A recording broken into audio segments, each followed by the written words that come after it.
Hello everyone, this is Pratik Kalawala.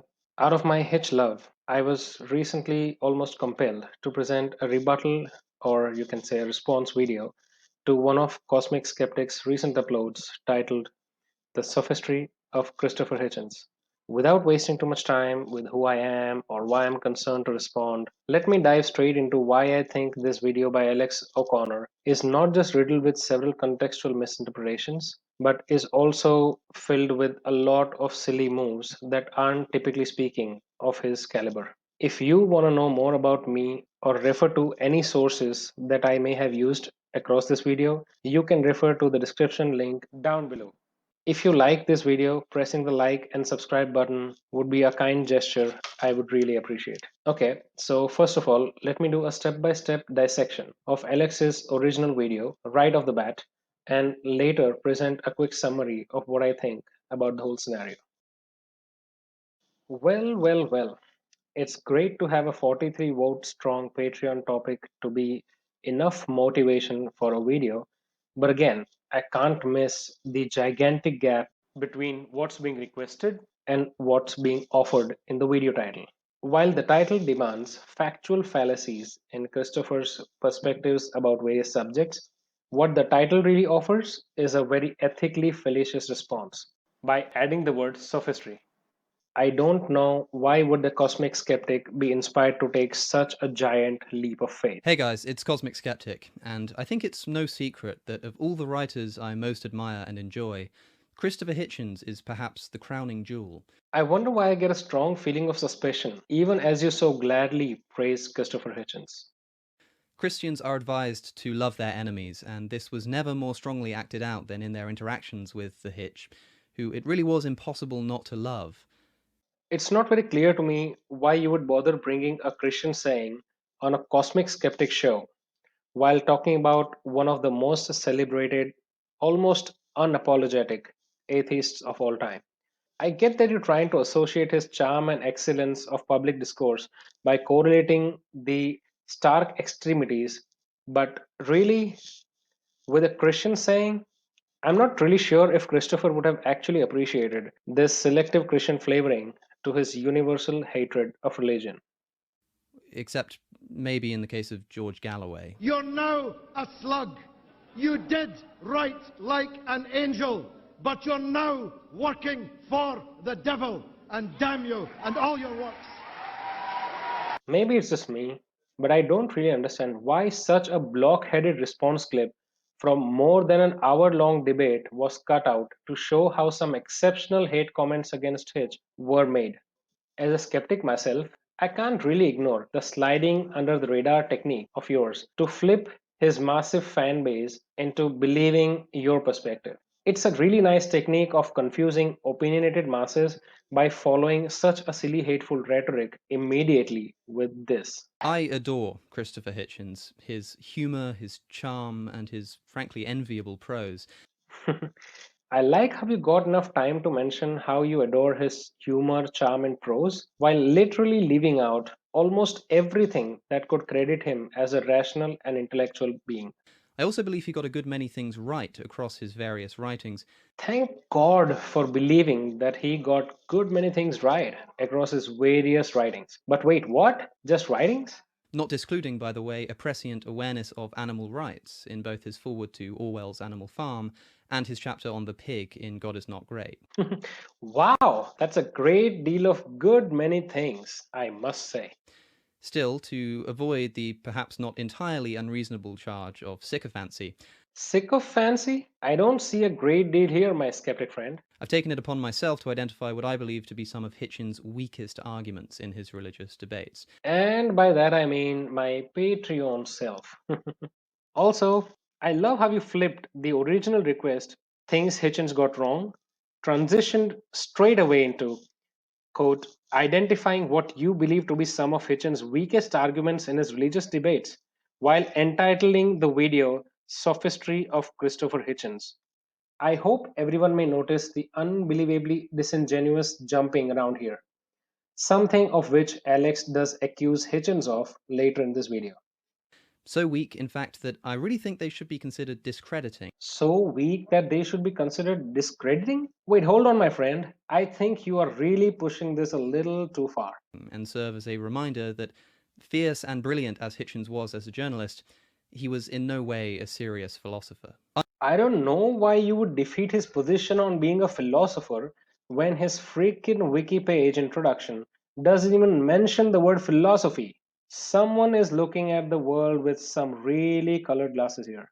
And like I said earlier, a great tactic to confuse Hitchens fans by juxtaposing this, might I say, insult statement with extremely sugar coated appreciation like this. Undoubtedly, I am supremely influenced by Hitchens in both my thoughts and the way that I express them.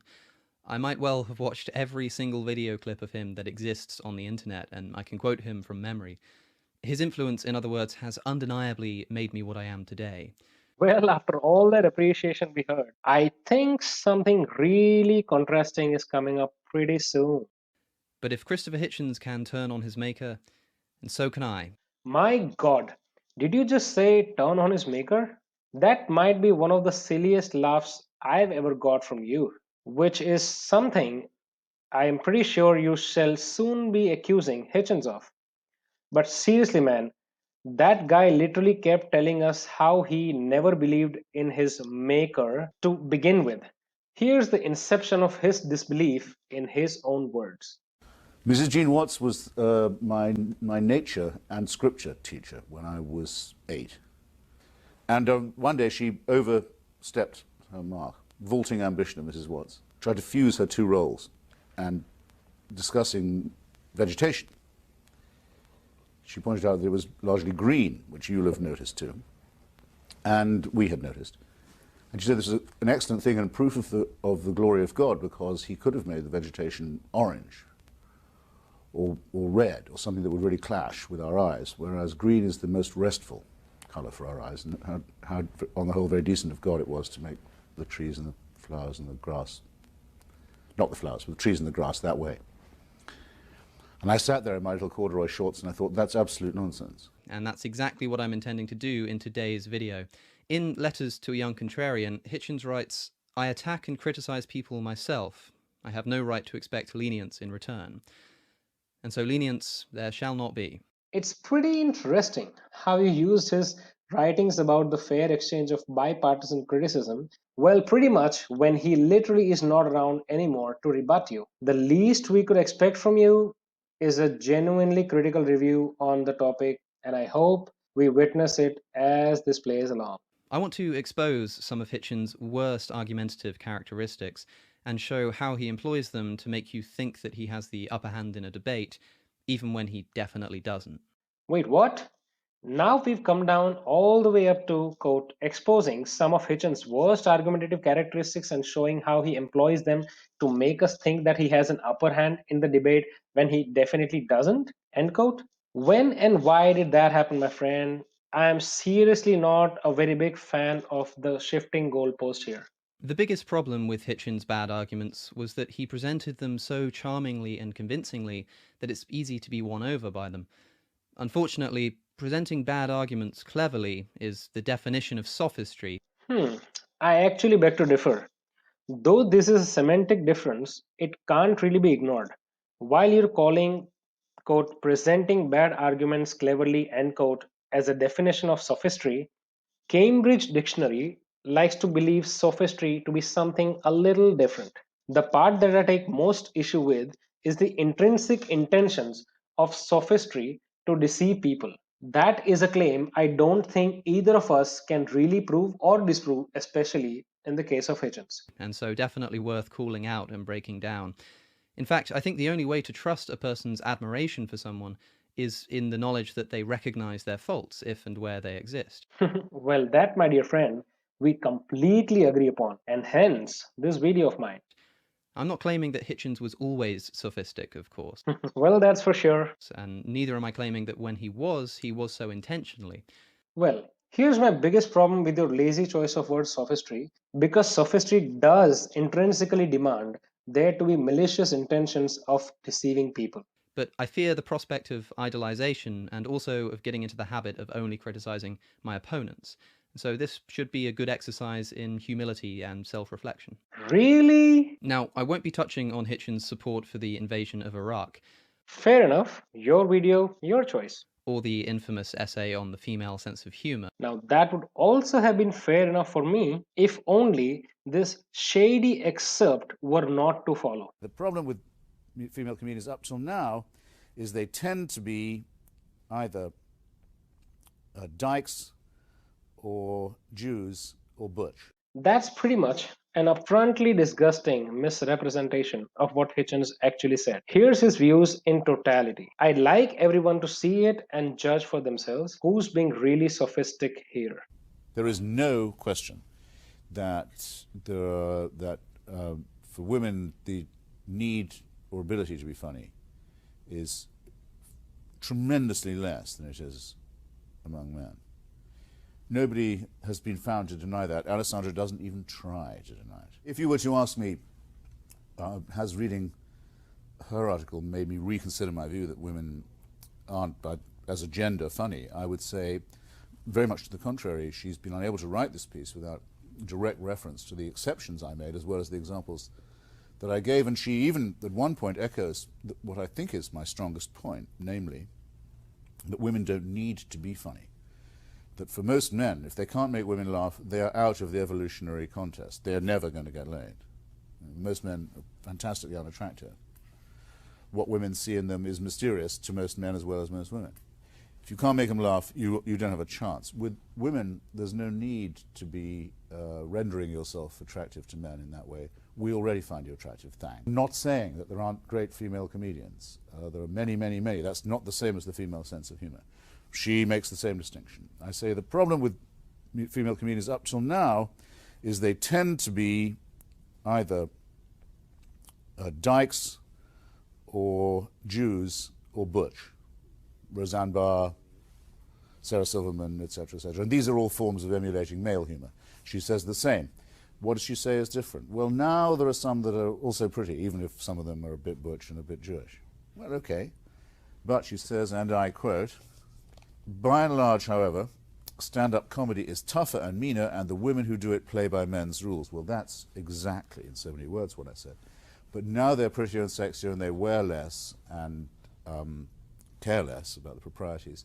So, what has been the achievement of my essay? It's been to make sexier women try harder to amuse me. Well, that was my whole plan to start off with. The salad of letters chosen by the magazine's correspondence editors criticizing me made me think I could write a sequel called How Some Women Apparently Can't Even Read, because where I had said, look, I'm not saying there are no female comedians, I'm not saying they can't do stand-up or a woman can't do it, you'd get a long, boring letter saying, I challenge Mr. Hitchens to a stand-up contest with this bull dyke I know in Portland, Oregon, who does a great stand-up routine. Well, that's not getting the point, is it, dear? And it's trying, I find sometimes, irritating, time-consuming, annoying when they don't listen. Intuitively, everybody thinks that a sense of humor or wit is a sign of intelligence. So it can be, if people aren't following you closely, that an accusation that one lacks a sense of humor or isn't funny, which are two different things, either, though, is an insult. Now, of course, this isn't true. It would be a waste of the male effort to be funny, which is much more highly evolved and much more evolutionarily self-selective, if women didn't have a sense of humor and couldn't be made to laugh. I won't try and do it for you on camera, but there's an attitude, the head thrown back and the mouth wide open and the horseshoe with lovely teeth and tongue on display and so forth, that is, well, it's a bit of a surrender. It's worth it for its own sake, and it's a simulacrum of something even more worth it. Now, women don't need to do that to men. Okay. And with that, as people tend to say, I rest my case. Firstly, because I want to focus on his religious debates, as this is more my area. I really wish your title did specify that little detail. But also because asking you on Twitter what you thought were his worst arguments, these were the ones that came up the most. And that's exactly how anyone could have been most true to the goal, right? Unless, of course, if the goal was to please and flatter Twitter mob. I'm more interested in those things that people don't already popularly agree that he got wrong. I want to talk about those things which people generally think he was right about, or that slipped under the radar, that I have a quarrel with.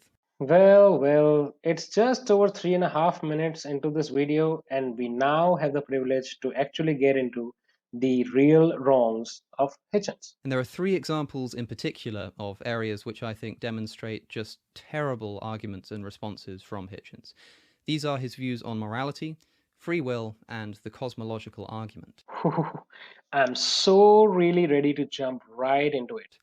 This list isn't exhaustive, of course, Well, why would it be, right? but I think these examples are typical of him, and so will give you an idea of the kind of problem I have with Hitchens' style of arguing. I'm not really sure if there really was a Hitchens style of arguing. It's not like Hitchens had a distinct pattern of arguing that can be typecasted into Hitchens arguing. The main thing to notice is that Hitchens continually manages to weasel his way out of actually answering serious questions. This seems to be Alex's main issue with Hitchens' arguments and discussions about God or religion. And I shall really clear this up in my final synopsis rather than throwing a long monologue here itself. By relying on quips, jokes, or other kinds of distractions. So we'll take these 3 points in turn and demonstrate why Hitchens just utterly failed when addressing them. I should add, in my opinion. Well, this entire video is my opinions about your opinions, about Hitchens' opinions on people's religious opinions. I'm not sure why opinions thing was really an important mention here. Guess what? Guess who's saying it? That's a very clever thing to say. Shall I ask, would you prefer I uttered your opinion? What a fatuous remark. A short, one-sided video insert covering Hitchens' statement without including what he was responding to. What a great way to start one's actual issues, right? For our first example, Hitchens seemed to misunderstand the moral argument for the existence of God. This is the argument that states that since there can be no objective morality without God, and yet objective morality exists, there must be a God. Right, the main questions at hand are these. Does objective morality in fact exist? And if it does, how does the atheist ground it without God? Is that possible? Well, let's see what Hitchens has to say. If Christopher Hitchens does not believe in God, reviewers have asked, then where does he get his sense of right and wrong? You have replied in print that this question is in itself insulting, and you have rejected, quote, the appalling insinuation that I would not know right from wrong if I was not supernaturally guided, close quote. Why do you find it insulting? Because I think it's degrading to the human, to us, to you and me, to imply, well, not to imply, to state directly that absent a celestial dictatorship that had some supernatural influence over us, yet to be established, by the way, as anything really existent, but without the assumption of it, we wouldn't know right from wrong. Degrading it may be, Hitch, but you're not answering the question. I really think he did answer the question versus your allegations of him weaseling out here. I think Alex fails to acknowledge the following important details. 1. The actual question asked to Hitchens is, if Christopher Hitchens doesn't believe in God, reviewers have asked, where does he get his sense of morality from? On the other hand, 2. The questions Alex thinks Hitchens needs to answer are the following. Does objective morality in fact exist? And if it does, how does the atheist ground it without God? Is that possible? It strikes to me as a poor weaseling out attempt to insert self-proposed aspects like objective morality being a subject to God's existence and the necessity to ground it in something which atheists miss out. Now, who's loading questions here, my friend?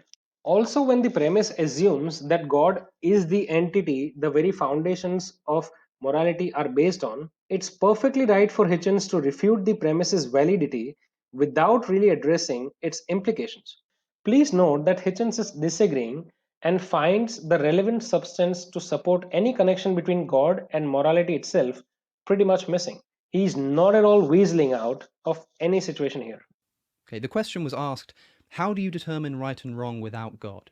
And Hitchens responds that this is insulting because it suggests that we potentially can't determine right and wrong without God. Well, yes, that's the question. What? I hope that you see what you've really done here, Alex. He hasn't actually made a point, he's just restated the question and said that it's insulting. No, my friend, that's exactly what he did not do. Well, tough luck if it's insulting. That doesn't constitute an answer. But feeling insulted by the questioner's expectations to believe in a causal connection between God and morality is definitely okay, especially when neither the existence of God nor the causal connection has ever been established. Come on, Alex, you could have really done a lot better. His point is, of course, that the question is a silly one, but he needs to provide a justification for why it's silly. He precisely did by stating that the very existence of supernatural influence is yet to be established, and that there's no causality between God and morality, since there's no God. Not just say that it is, relying on his audience's tendency to go, yeah, I don't need God, to get us riled up at the very question. To demonstrate Alex's deluded expectations here, let me present you with a hypothetical argument between person A and B. Let's say if A speaks, if you don't think the silver eight-headed gorilla exists, where do you get your anger from? And B replies, it is insulting of you to ask me of any causality between silver eight-headed gorilla and my anger when the very existence of said silver eight-headed gorilla is totally unproven. Now here, Alex would jump in and say, hey, B, you're not really answering the question here. We wouldn't return stolen property if we found it in the back of a cab. We wouldn't give blood if someone badly needed a transfusion, unless we were afraid either of punishment or desirous of a reward, that we might help ourselves to underage children, as some religious people have actually been known to do. Because after all, what's stopping us? Now, you could tell me if you wanted that you would do all those things if you weren't God-fearing, but I would choose not to believe you. I have more respect for you, if not for your opinions, than that. This is the next thing that Hitchens would regularly do on this point. He conflates two different questions. By saying, of course you would still be moral if you didn't believe in God, he's responding to the idea that atheists can't be moral. But that wasn't the question. The question was not how can atheists be moral, but how can atheists ground their morality? This is a subtle difference, but it's crucial. Hitchens has got a lot of praise for making this kind of argument. Of course I'm still moral despite not believing in the supernatural dictator. I'm insulted that you would suggest that I can't act ethically without divine permission. Now who's whining? Believe in the rest of it, don't believe in the prophets, don't believe in the mountaintop, don't believe in the revelation. Well, nor should you. But how dare you suggest to us that we couldn't teach our children self-restraint and respect for others and the golden rule? How dare you? But when the religious say that there cannot be such thing as morality without God, Which they never cared to justify in the first place. they're not saying that there cannot be such thing as morality without belief in God. They say that you can be an atheist and be moral, you just can't objectively ground your morality. Now that's really as tangential an interpretation as can ever be. So when Hitchens asks, how dare you say that I can't be moral without believing in God, he's answering an objection that was never put to him. He's answering a different question. And you, my friend, are expecting an answer that wouldn't even apply here. Really, Alex? Really? I'm almost losing my cool simply looking at how cosmic skepticism is in totality getting all flavored up. One that the religious rarely, if ever, actually ask. But when the question is framed more clearly, sometimes Hitchens understands that he is in fact being asked to ground morality, not just to prove that he's a moral person. Shouldn't that exactly be the right time to actually answer the grounding of morality versus your exactly same expectation for the earlier video clip? Notice how the next video still deals with the same premise and situation, but Hitchens chooses to go an extra mile explaining the innate nature of caring and compassion. Let's have a look at what he has to say when this occurs. At every time I'm asked this question, if you didn't believe in God, how would you know what was good and what wasn't? Every time I'm asked to speak on this, the daily news allows me to give a different answer and give a different example. Take the simplest case of what I believe is innate, our instinct for our children. You don't have to be a parent to have this. You see a child trying to rush into the traffic. If you're not a parent, something tells you what you probably ought to be doing about it. The care and love and protection of children is instinct in us, in fact in many other species too that don't claim to be divinely ordered around. It's something we all share without having to have it explained to us. Now, this is indeed a brilliant response because Hitchens is addressing the existence of moral values like caring and compassion even among the animals that don't even have the very concept of God. In other words, he is very much justifying the existence of morality beyond the possibility of any God. In other words, he is very much justifying the existence of morality beyond the possibility of any God model as well, which directly answers how not believing in God can also have moral results. Is answering the following question: how do we ground our sense of morality? No, Alex, that's what you've been wanting to hear so far. Please understand that you are the only one loading the question so far to imply that morals need to be grounded somewhere. And his answer? Well, we all have a sense of morality within us. The question is, how do you know that it's right to care about children? His answer? Well, any parent instinctively cares about children. We're not interested in whether we have a moral instinct. Of course we do. Who doesn't know this? Okay. What we're interested in is how to justify the moral instinct. Again, that's just you, Alex, because you're the only one requiring there to be a justification for existence of morals. The original question literally says, without the God, how can atheists be moral? Which Hitchens fails to do by simply appealing to the fact that the instinct exists. There we go again. A further elaboration on this comes from Hitchens' debate with Frank Turek, in which the same question is raised. I wonder why I have a funny feeling that it's not going to be the case. Does not exist. Why do all people have a fixed moral obligation to love and not murder? How do molecules in motion have any authority to tell you how to behave? When you do something wrong, whose standard are you breaking? Who are you displeasing? The carbon atom, the benzene molecule, who? This question has been asked, Socrates answered it like this when he was on trial for his life. Accused of blasphemy, by the way. He said that he had an inner daemon, was the way he put it. Not demon, a daemon, a spirit, an inner critic, a conscience would be one way of putting it. And that he knew enough to know, even when he was making the best speech of his life, that if he was making a point that was somehow dishonest or incomplete or shady, the daemon would tell him, yeah, that was clever, but you shouldn't have tried it. He knew. Any person of average moral equipment has the same knowledge. I hope you'll. If you don't, I'm very sorry for you. Adam Smith called it the internal witness, who we all have to have a conversation with all the time. It's been C.S. Lewis decided to call it conscience and to attribute it to the divine, but he didn't improve on what Adam Smith said in Theory of Moral Sentiments or what Socrates said when standing trial for his own life. Again, Hitchens is asked, of those moral instincts that he has, how does he know that they are objectively correct? Wrong again, Alex. Please note that the questions are 1. If God doesn't exist, why do all people have moral obligations to love and not murder? 2.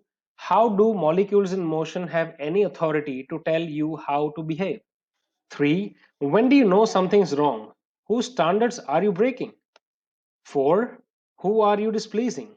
Please understand that there is no mention of objective correctness of moral instincts. And did you notice what all of these questions have in common? The necessity for there to be someone to be involved in everything moral, all the way from its organization to its effective maintenance and practice. The same someone that has never been proven to exist in the first place. His answer? Well, Socrates answered this well by saying that we have a moral instinct within us. That's not the question. The question is, how do we justify the instinct? Hitchens is totally avoiding the question. And if you think I'm being unfair here, hell yes. Take a listen to what he says next. Still talking about the moral instinct within him, he says this. It's been sometimes colloquially defined as, why do people behave well when nobody's looking? I don't believe there's anyone in this hall who doesn't know what I mean by that. The instinct is sometimes defined as, why do people do good things when nobody is looking? Yes, Hitchens is trying to establish the difference between intrinsic actions that occur even without the external triggers or feedback with those actions that typically require a feedback-oriented mechanism to operate.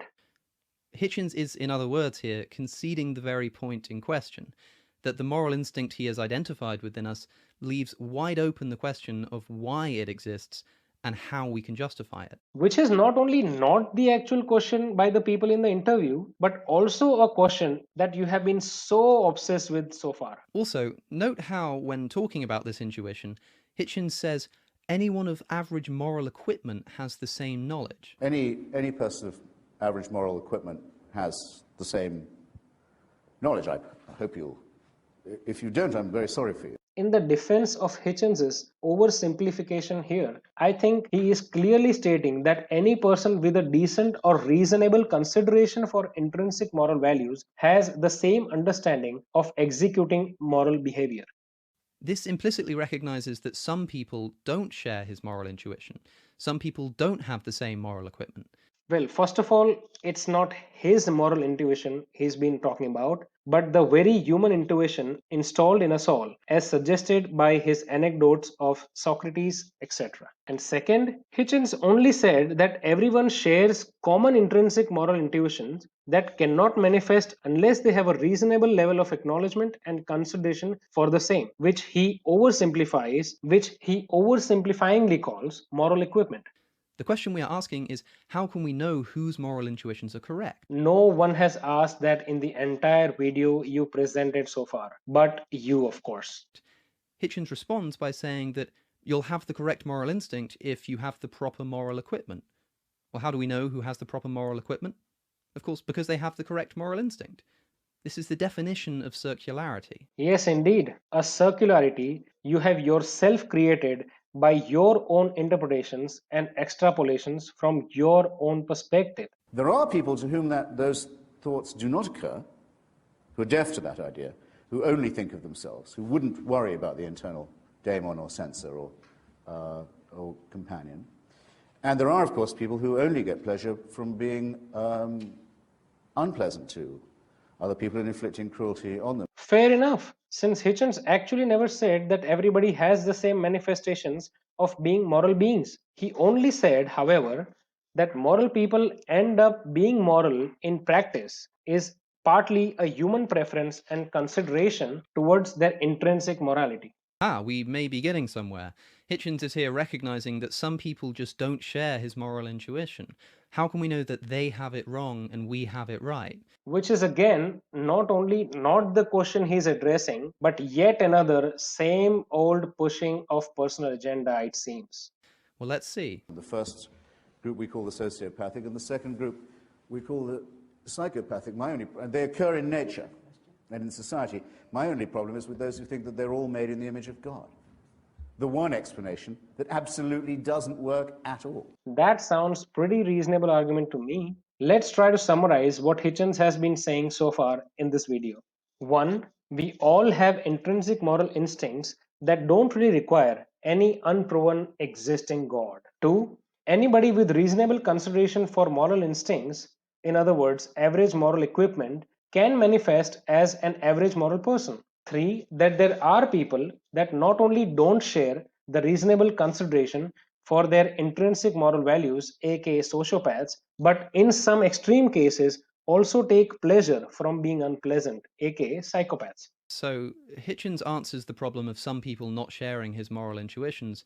Again, not his moral intuitions, but the intrinsic moral intuitions we all possess, by simply stating that we call them psychopaths and sociopaths. Okay, but the question is why we're justified in saying that they have it wrong. Which is, mind you, Alex, your own question. Which you can't answer by simply calling them psychopaths. I think you're totally missing the point here. Notice that Hitchens then immediately moved to criticizing religious morality. Please notice, Alex, that it is a distinction you are initiating, not an actual consideration by Hitchens himself. This constitutes an argumentative fallacy that Hitchens would always commit, the tu quoque fallacy. Tu quoque means you as well, and is a fallacy committed when a person is presented with a mistake in their argument and responds by saying that their opponent makes the same mistake. Of course not, Alex. That's precisely what Hitchens did not do. He very clearly addressed the moral instincts assertion first and then moved on to reveal the worst side of people in non-acceptance of due consideration for intrinsic moral instincts, psychopaths, only getting more worse by asserting their validity in invoking their abnormal and unpleasant behavior as quote unquote image of God. It may be hypocritical of somebody to criticize the mistake of another person while committing the mistake themselves, but this doesn't change the fact that a mistake has been made. You really are missing the point, dear. When, in later life, Hitchens advised people not to smoke for the benefit of their health, someone could have responded, "But you smoke." This is, of course, true, but it doesn't make Hitchens' advice any less good just because he doesn't follow it himself. In our present discussion, Hitchens has been challenged with the claim that an atheist can't ground morality. Not at all. The only charge is that atheists can't be moral without them believing in God. And that's freaking different from what you've desperately been trying to imply here. He first brushes over the question, as we've seen. Nope, he doesn't, as I've shown earlier already. And then he says, "But my problem is that the religious can't do it either." Okay, let's say they can't. That doesn't change the fact that you haven't done so either. If someone asks, "How do you justify morality?" Unless, of course, if that was never the question to begin with. And your response is, "Well, you can't do it either," you're committing a fallacy. Now, you might say in response to this that Hitchens doesn't have a burden of proof here. He doesn't have to prove that morality exists. Dispute over existence of morality is your tangential offshoot, my friend, not in the actual video itself. That's on the religious.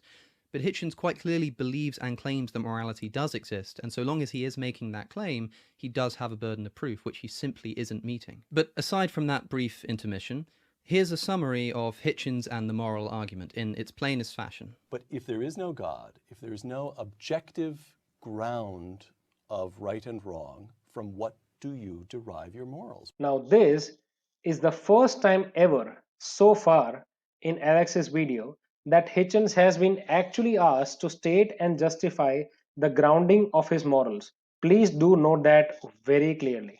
Hitchens first argues that morality is innate within us. First, I think Right. our knowledge of the right and wrong is innate in us. But then the interviewer presses him.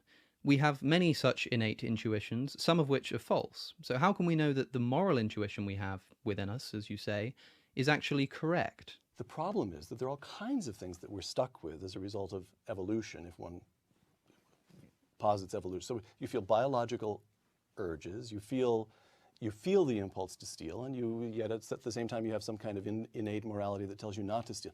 The question is, with a religious point of view, it gives you some way. You say there's an objective standard according to which we can we recognize that certain of these impulses are acceptable and certain other impulses are to be disciplined and restrained and so forth.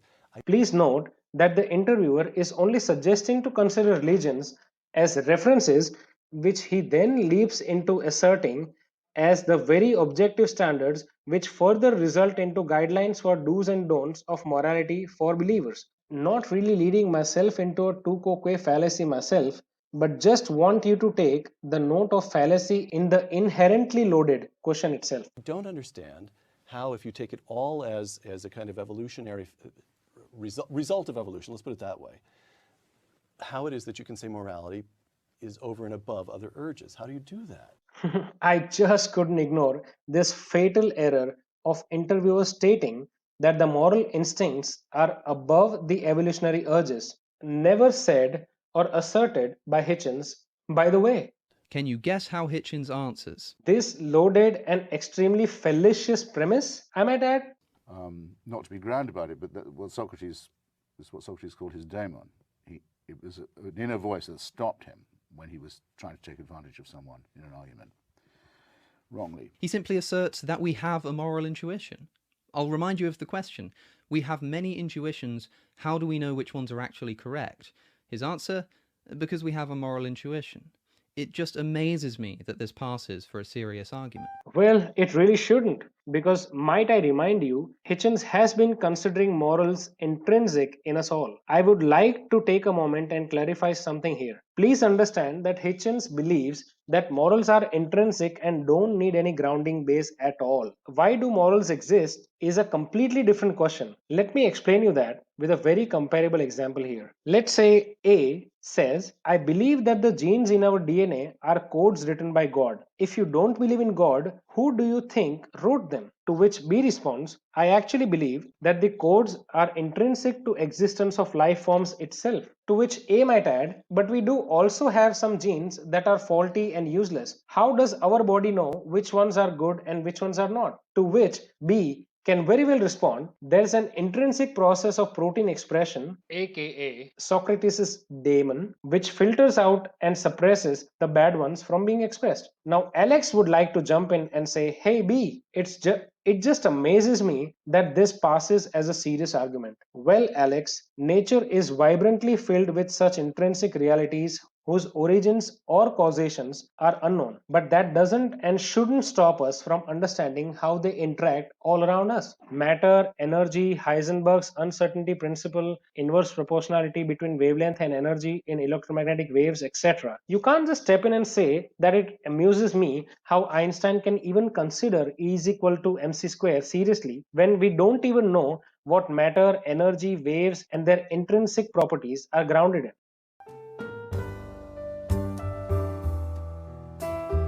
I've chosen the topic of free will as the next example because it demonstrates another tendency of Hitchens, to improperly answer a question in order to gain a cheap laugh from an audience. Now, this is something he actually admits to doing. If I'm making a speech, Right. and I make a cheap point to get a laugh, which I'm not above doing, I can do that, or I skip a stage in an argument, to make an inexpensive point, and especially if it works, and I get them, I feel a pang. So let's see this in action. Are you assuming that we have free will? Are you assuming sure. that we have free will? If you answer, Then give me another source. If you answer my question with another Give question, me another I'll still source. answer it. Okay. I will still answer it, even though your question is an answer to mine. Rather, not an answer, a response to mine. Yeah. The view I take about free will is that, of course, we have free will because we have no choice but to have it. Please note that free will is a subject that has extreme complications on both of its extremities. People that subscribe to absolute free will and people that subscribe to absolute determinism are both challenged by fatal contradictions in the nature itself. In such a scenario of absolute ambiguity, when really pressed to take a side, one would have two choices. One, to state that nor I or you have any idea about it and hence let's stop talking. Or two, since none of us has an actual answer, let's see whose answer is less wrong. Hitchens likes to take the latter approach with a touch of linguistic humor. I really wouldn't call it a cheap laugh. First thing to note is that Hitchens doesn't seem best pleased when his question is answered with another question. Bear that in mind for later when we discuss the cosmological argument. The second thing is noted by his opponent David Wolpe himself. So I wasn't, to That's some a quip, extent, not an I answer. wasn't. That is indeed a quip rather than a proper answer. No, it's really not. It is the sad reality of how we talk about any phenomenon, even when it comes to most deterministic studies like maths. Try answering why 1 plus 1 is equal to 2 without sounding funny. Please understand that free will only is as free as the ability to express or manifest it into reality. But since the ability is tied down by the weight of several factors in the universe, one might wonder, does the proposition even hold true? You'll understand if you've seen my previous extensive videos and conversations about the intricacies of free will, how frustrating it is to see the topic treated so flippantly. Any guesses why?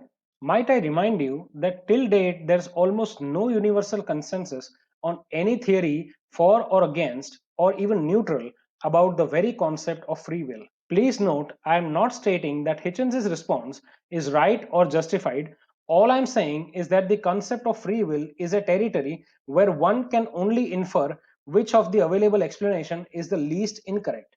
But let's give Hitchens a chance here. I was, and I still, to some extent, am a dialectical materialist, and I also think there are some ironies in the universe as well as in history. This is exactly where Hitchens is confirming the ambiguity of some concepts that I just mentioned, and Alex somehow totally fails to acknowledge it. But to say, of course we have free will, the boss says we've got it, is to make a mockery of the whole concept. Which is precisely what God's gift of free will means to most theologians. Okay, so Hitchens was asked whether or not we have free will, with the implicit expectation to justify his answer. His response? Well, to say that free will comes from God makes a mockery of the concept. Quite indeed, because that defies the very definition of free in the free will. We've already talked about this. Can you see what he's done? It's the tu quoque fallacy again. No, it's not. It's all about finding out who's least wrong in an ambiguous topic of discussion like this. Well, you can't justify free will. Okay, but that doesn't change the fact that you have also failed to do so, Mr. Hitchens. This is the takeaway from the numerous times Hitchens does this kind of thing, turning the question onto his religious opponent. He manages to wriggle his way out of actually answering any seriously difficult philosophical questions himself. Because maybe, just maybe, he isn't a philosopher. Please take a special note of absolutely no mention whatsoever of the word philosophy or philosopher in his entire introduction synopsis. And because they are difficult questions, when he turns them on the religious, they struggle to answer them, gaining him brownie points in a debate. I'll present my defense on Hitchens' part for this allegation in my very synopsis. And I'll stress this point about the burden of proof. You may still think that Hitchens shouldn't have to answer the question because the burden of proof is not on him, but on his religious opponent. Well, first, if this is true, Hitchens should just say so instead of pretending as though he can answer the question by providing some quip or irrelevant observation. But I don't even think this is the case. Hitchens clearly says that he does believe in free will. Hitchens says that he does actively believe that morality exists. Separate from the God claim, on which he doesn't have the burden of proof, these are independent claims he is making that do require justification. He does have the burden of proof, so long as he's making them. But whatever, okay. Yes, whatever. That's exactly how I guess Hitchens would be feeling after years of discussions and debates around God and religion. Like I said earlier, it's very poor inquisition of yours to demand certain rational arguments from Hitchens when he himself admits that there are some, quote, ironies in universe's worth of history, end quote. Yes, I do agree he could have said, I don't know, rather than answering the question. But you must understand that when both parties accept their ignorance and shut up, the whole possibility of finding out the least strong options goes right out of the window, which I think Hitchens wasn't ever okay with. Please understand that at times, giving a lesser wrong answer does actually win, especially when there's absolute ambiguity about the actual reality.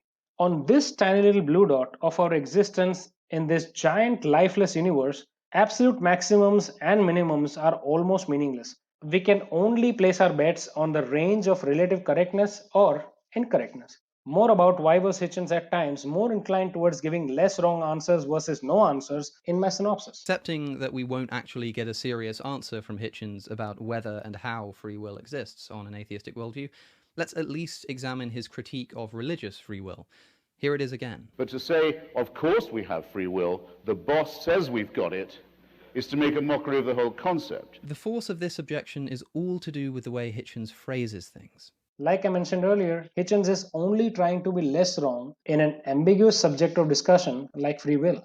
Imagine, if you will, that I am the employee of a company and my boss gives me an hour of free time for lunch. Someone like Hitchens might say, to say that I have a free hour because the boss demands it makes a mockery of the concept. But of course, it doesn't. Yes, it does, because although your actions in that free hour are unbound by the shackles of typical office mandates, you having that hour as a free hour because boss decided it is in itself the mockery of the very concept of free in the word free hour. The boss doesn't demand that I'm free for his sake. He permits my freedom for my sake. It's just a matter of how seriously you take your freedom, Alex.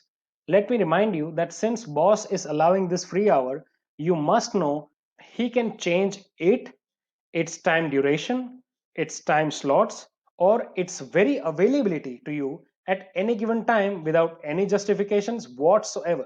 This is exactly what mockery of free will means according to Hitchens.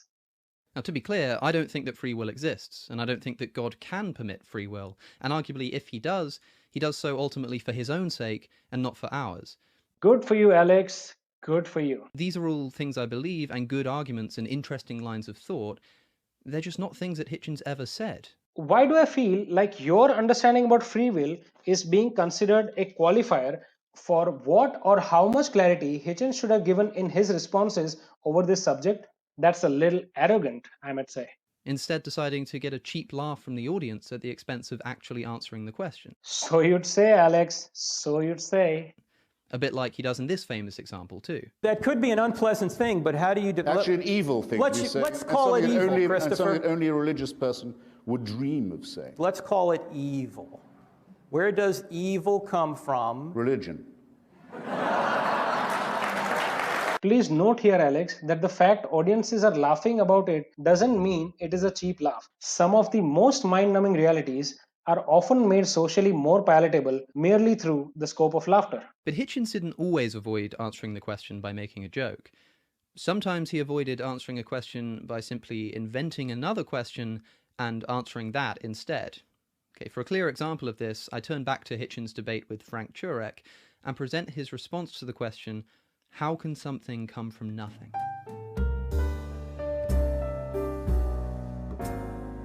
So if there was nothing, how do you get something from nothing without a cause? How do you get, I can answer the same question in the way I did before. How do you get so much nothing from something? You look into the night sky, if you're in, say, the Carmel Peninsula, you can't do it from many parts of Virginia now, but if you are in certain parts of California, as I was recently, you can look into the night sky and see universes blowing up and bursting into flame every night of the week, several times. They had something, and it's all nothing now. Who's the author of that? Who mandated that? Who's the creator of that? Who's the dictator who demands that sacrifice? You're making a rod for your own back here. Yes, Christopher does change the question, which I'd argue falls under yet another ambiguous realm of being less wrong. But to his credit, I'd like to say that although he did not answer the original question by flipping the question reverse in its very premise, he did really end up defeating the believer's awe of everything coming from nothing by pointing out the utter disaster of all the nothingness universe is constantly turning into. Yikes, it is difficult to know where to begin with this one. First, the question is a metaphysical one. How is it possible that from a state of non-existence, existence can come? Consider Hitchens' point that many stars and galaxies have exploded into nothing. Well, this isn't quite true if we're being technical. The matter that made up the stars is still there, it's just exploded across the universe. But the matter itself, the stuff, still exists. That's absolutely ignorant of you, Alex. Blowing up of a star isn't the same as blowing up of a building. It's an enormous thermonuclear reaction that does involve partial disintegration of matter into pure energy. That is the very concept nuclear bombs function on. I'd like to emphasize here, I'm not calling the disintegration of matter itself into energy as nothing in its absolute sense. It is, however, the case if you talk in context of matter itself. So it's not the case that truly nothing has come from something, as Hitchens suggests. This makes it an inappropriate analogy to something coming from nothing, by which Frank Turek meant literally nothing. Since absolute nothing is a state as ambiguous, if not less, than subjects like free will, consciousness, etc., I really don't mind Hitchens answering an ambiguous question with simply flipped version of the same. As in, not atoms in space, or quantum fluctuations, or Lawrence Krauss's nothing, but nothing. Hitchens asks, what about the things that do exist and then don't exist anymore? Well, the stuff itself that makes up those things does still exist. It's just been rearranged. Like I said earlier, you're absolutely wrong about this. Nuclear reactions are tremendously powerful only because they deal with considerable loss in masses that turns to pure energy. Yes, no rearrangement dear, pure annihilation of mass into material nothingness. When Turek asks how something comes from nothing, he doesn't mean how do atoms form themselves into stars or something like that, which would be the actual reverse of Hitchens' questions. He means how did the atoms get there in the first place? So the questions are not actually about the same thing. But anyway, Hitchens has answered Frank's question with a question. Something he apparently doesn't like when other people do to him. How do you get something from nothing without a cause? How do you get, I can answer the same question in the way I did before. How do you get so much nothing from something? Then give me another source. If you answer my question with another Give question, me another I'll still source. answer it. Okay. I will still answer it, even though your question is an answer to mine. Rather, not an answer, a response to mine. But notice anyway how this is nothing more than a distraction. Hitchens is asked a metaphysical question. How does something come from nothing? His response? Why is it that stars explode and the universe will end? It's totally irrelevant. Just pointing to the fact that things come to an end does not explain how they were created in the first place. That just doesn't answer the question. The question is, how did things come about? And Hitchens responds by saying, well, have you considered that they'll come to an end? He doesn't even attempt to answer the question. To make a comparison, this would be like if Frank had presented the teleological argument, asking why there are complex things in the universe and saying that these indicate a designer. And instead of actually answering the question, say by pointing to natural selection, Hitchens were to respond with something like, but we also see many simple things in the universe. How do you explain that? It's like, that's another question. It may be a useful question, but it's a different question, and it's got nothing to do with the question that you were actually asked, which you evidently don't have an answer to. You probably have no idea how wrong you are here, in so many ways. Like I agreed earlier, Hitchens does flip the question's premise. He does, however, defeat the mystical grandeur of God that theologians ignite in creation of matter by expressing the utter failure of its very creation undergoing constant annihilation. By expressing the utter failure of its very creation undergoing constant annihilation. Now, at this point, if you've followed the trend of the other arguments, you may be expecting me to say that this is a tu quoque fallacy again. Except it isn't. It's actually much worse than that. It would be a tu quoque fallacy if Turek had said, Hitchens can't explain how something comes from nothing, and Hitchens said, yeah, well, you can't explain it either. That would be an example of the fallacy. Instead, Hitchens responds by saying, yeah, well, you can't explain this other unrelated thing. It's a totally unrelated observation. No. It's really not as unrelated as you think it is. Let me present a case justifying Hitchens' appropriateness in analogies he answers with. If A said, isn't it wonderful there is so much wealth all around in the world? B might respond, I don't think so. Do you know there are several places people are literally dying in millions due to sheer starvation and malnutrition? Again, Alex might like to step in and say, hey B, you didn't answer A's question. This is totally an unrelated observation. Well, I'd agree that in the traditional sense of answering a question in straightforward manner, this wasn't really the best answer. But in the context of argumentative warfare, this does definitely count as a valid argument since the original question to begin with had an absurdity loaded in it. In this case, the sheer sense of awe of everything having wealth all around, and in Frank's case, the absurdity of absolute everythingness and absolute nothingness. I think you really are totally missing the subtle connection of Hitchens' responses in actually defeating opponents' questions. Imagine you were arguing with someone, let's call him Christopher Hitchens, who believed that the Egyptians did not build the pyramids and instead believed that they were just natural objects. You ask them, how on earth do you get the pyramids from nothing but sand in a desert? And Hitchens responds, well, they probably won't last forever, you know. Erosion will destroy them eventually. So if these Egyptians really did design them, they did a pretty poor job, don't you think? In your own example, I'd like to correct Christopher Hitchens' argument you so poorly misrepresented.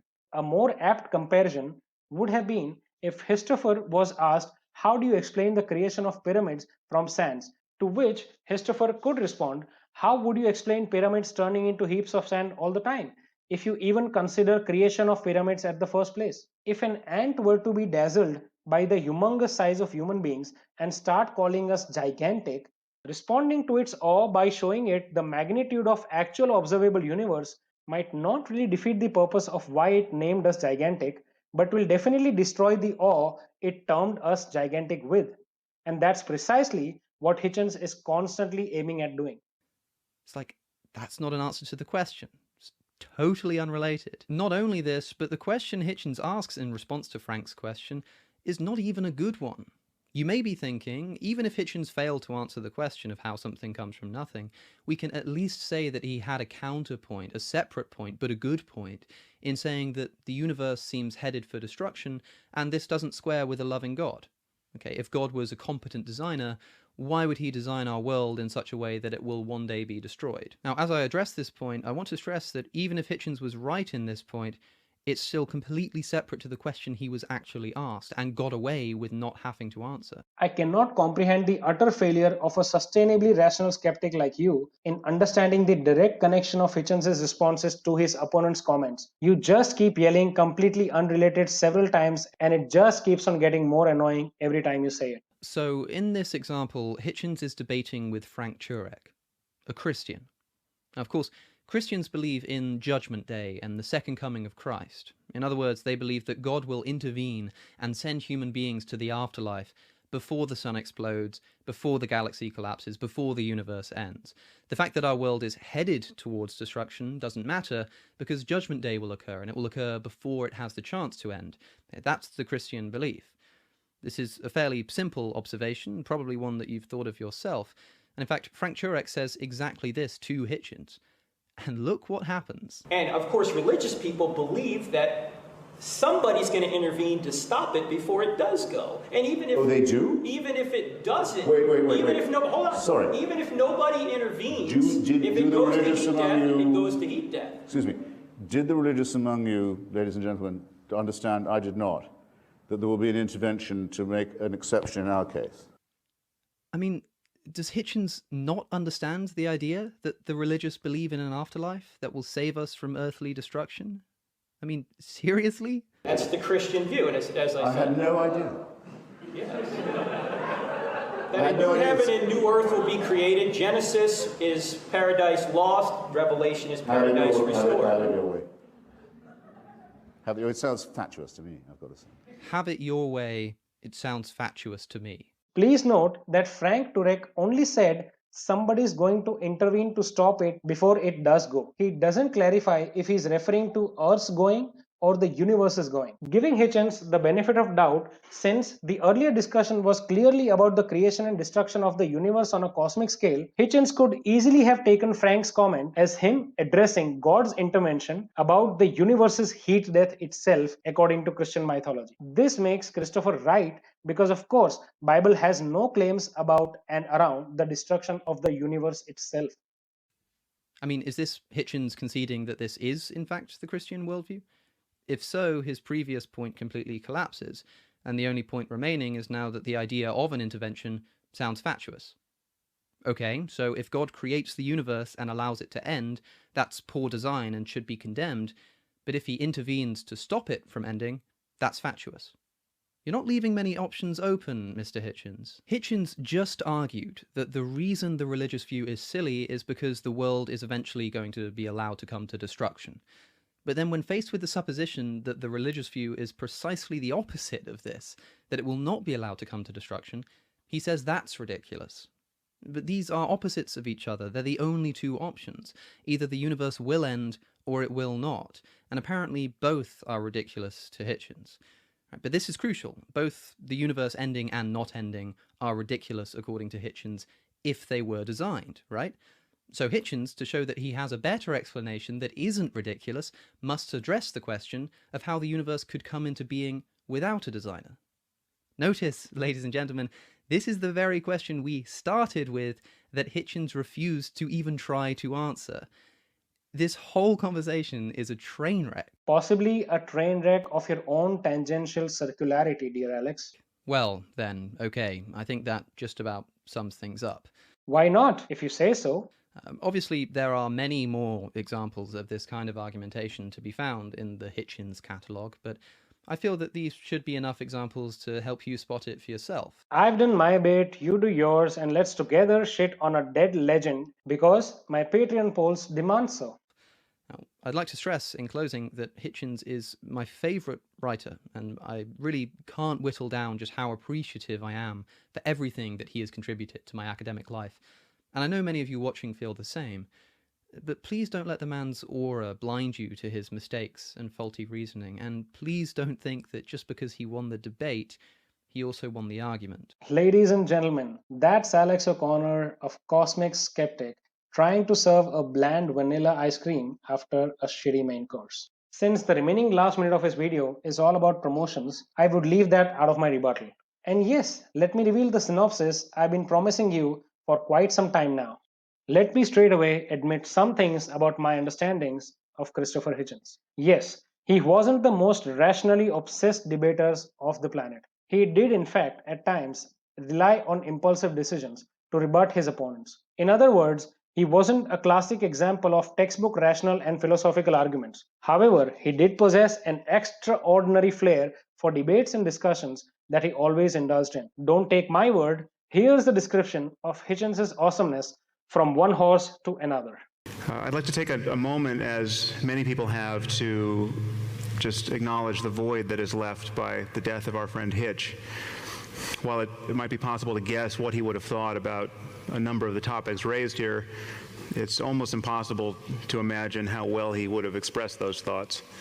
The man had more wit and style and substance than a few civilizations I could name.